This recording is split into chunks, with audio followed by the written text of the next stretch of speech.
I think he had sent me a text and said, "Hey, there's no softball league. If you want me to play, I can play. I can just go with the flow. I don't need to take shots, blah, blah, blah." Great shape, unselfish. So, yeah, he helped us a lot. So I thought there was a lot of cool dynamics, new things that happened in 2016. For sure. And 2016 was your first debut in the B League. Yeah. How would you rate your experience in the B League? And do you think that's a good thing to have multiple divisions, like an A League and a B League? Because, some people, the talent, it doesn't really differ, but, it's more of like a weekday league for the A League, which I try to tell people, it's college experienced players, got to have at least one on the team, try to be competitive. And then versus the B League team versus, we got people like that don't really have much basketball experience playing with friends and trying to still make it competitive, but also it's more of an availability on the weekends. I like it. I think it's nice to have kind of like, like you said, where people can play if they're not trying to play in the A League and be so competitive. But what I don't understand, what I don't like is, that day I played to get exercise and just to play. But I don't understand people that play in the A League and the B League.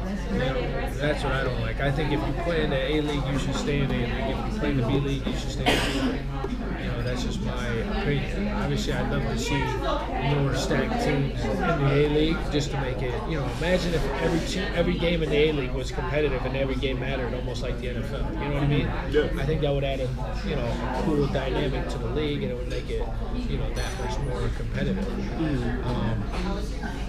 I like the B League. I think it's nice that you offer a league to people who maybe don't want to be as competitive to be able to play basketball in the summer league and in an organized, somewhat competitive league. So I like that. I think I'm all for that. I would just say I think if people play in the A League, they should just be allowed to play in the A League. So now they have to make a choice. Do I really want to be in the A League or do I really want to be in the B League? Yeah, that's initially how it started. Was no A League players were allowed, and then I kind of helped out the worst team, and because they were some B League teams, even average B League teams, some teams were losing by 40, 50 points. Yeah, they kind of leveled the playing field, and you don't try not to take a last shot at win the game or anything, but I've noticed that playing with the B League, I can play with some of my friends that that would never even play basketball. So it's just getting those extra people to play and come in, and so and plus I had my career high in the spring league, but then the B League, I'm scoring 50 points once or twice. So I'm not going to really experience that in the A League. What I do like though is I do like that one year how you had the winner of the B League playing the first round of the A League. Yeah, that was we had 7 teams that year, so we had to fill that 8th spot. So I made the tournament sort of like a round robin shootout. So that team technically won the league, but they didn't go to the playoffs. So I like that. That's a cool idea because you never know. What if the B League team has an upset? What if they have several upsets? Yeah, talking back to the champions for this year, the Orange team. The Orange team ended up winning the B League championship, and they were saying how their team would beat Slime Green in the A League. Who was on the B League? It was when we played Jared Conklin, Anthony Monaco, Mason Weir, and then we ended up playing them. I think we had 4, maybe 5 players. And so you see what he just did. So that's how I stay motivated right there. So when I see Monaco, Weir, and Conklin, all those guys, I want to beat the brakes off of them. So that's exactly how right there. So it's uncertain that you'll be here next year. As commissioner, that's a really, big blow to the league, especially as a team captain, because, one of the things they would say, hey, I got this undefeated team and come play. You'll get your times worth. Because other times, you never know. People don't want to come into the area and then beat someone, travel for an hour or 2 hours, and then blow someone out. I've been trying hard as possible to, get the Albany Network, get people from the King of Kings all over. But now I'm probably just going to transfer my team into a free agent team and try to alternate my looks each week, and then, I'll have that issue again about if I can have people eligible for playoffs. But what do you think is going to be next for Slime Green? I don't know. If this last year was my last year, I don't know. Miller always said that when I'm done, he said he was hanging him up. You know, and then you gotta. If I'm done and Miller's done, you know, DJ is, you know, he's slime green through and through, and he already is done. He didn't play this last year, so I don't know. You know, those are three big players in the slime green team. So I don't know. I like them to stay together. And if I visit, you know, if I don't play and I visit, maybe I can still hop in on a game, be on the roster. But I don't know. I really don't know. I don't know. Will they all dismantle and, you know, will Langer join, you know, a different team that he maybe played in a spring league with or a winter league with? I don't know. Will they get picked up by you? I don't know. I know how you're working, so I don't know. I don't know what'll happen, but as of right now, I just don't know yet. Yeah. So another thing to think about is, you know, I'm trying to transition from running the leagues to tournaments because, you know, it's much more feasible for me to do a 1 or 2 day tournament and be able to have people not commit to that schedule, so as like you would still be able to participate in this holiday tournament. Moving forward, do you think that's something I should do a step in the right direction? Absolutely. I think you can go real big. I think you can go. You could do like a couple.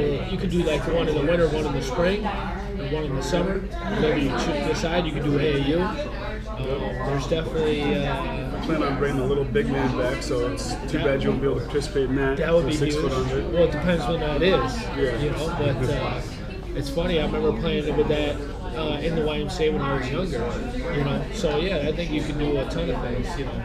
I think everything you're doing, you're moving in the right direction. The key will be, like, I think the YMCA, there was a fight, you know, a little bit man way long time ago, and that's why they stopped having it. Yeah, and liability, because people, for the most part, I think you have, you know, where I think you've really gained an advantage is you have the best refs in the area, and before, like I want to say in Del Anthony's, they didn't have refs, so that's where you got all your issues. You know, I know I've heard stories about B League. They seem to have more issues with the refs than the A League. For A League, you know, we all know the game, and we're all going to try to get away with stuff. You know, it's part of the game. You know, they know. You know, the refs know at the end of the day that I don't wish them any ill will, but if I could say something to gain an advantage or get a call from you the following play, that's just part of the game. That's what people do at the college level, NBA level. That's just the way it is. But I think the refs have set you apart where, knock on wood, but I don't think you'll run into those problems where you'll have like a fight or you'll have, you know, like you had. There was a great experience this past weekend up at Suco, and I think too, you're kind of in a force of two where something must have happened. You'd be like, listen, you know, you break it up and be like, listen, you're done, you're out. So I think the tournaments is a great idea. I think it gives people like myself something to look forward to. I was looking forward to it, you know, since you had brought it up. So I had a great time. Our team came in second. Wish we could have won, but you know, that's just the way the cookie crumbles. Great experience too. Absolutely.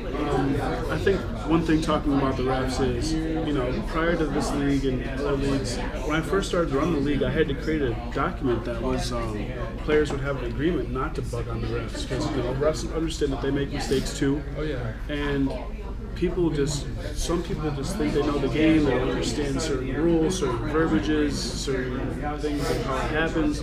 So, you know, some people make mistakes, but overall the B League, the differential between the refs is I try to give more of the entry-level refs a chance. I started reffing before I was trained to be certified ref, and that was an experience because I didn't know everything. I'm still learning all the rules.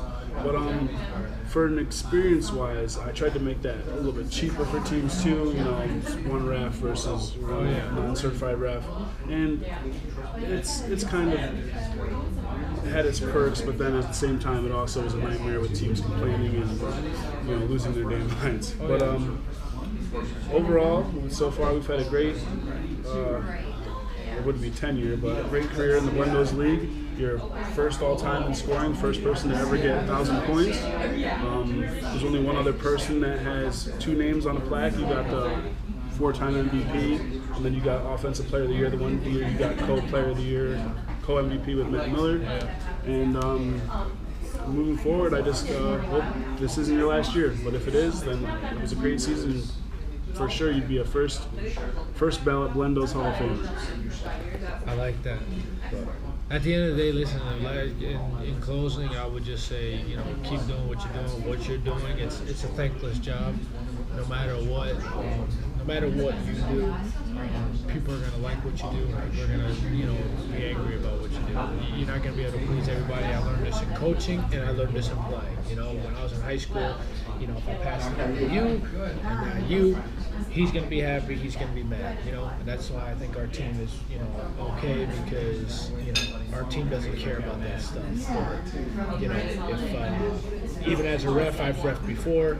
If I make the call against me, about, you know, during us, I follow you, I don't call it, you're pissed. If I do call it, I'm pissed. You know what I mean? So no matter what, there's somebody that's always, you're not going to be able to please everybody. Being in the position that you're in, running these leagues, you just try to you have to do what is best for the majority of the people. So that's what I would just say going forward. But keep doing what you're doing. I think you're doing a hell of a job. So we'll see what happens 2017.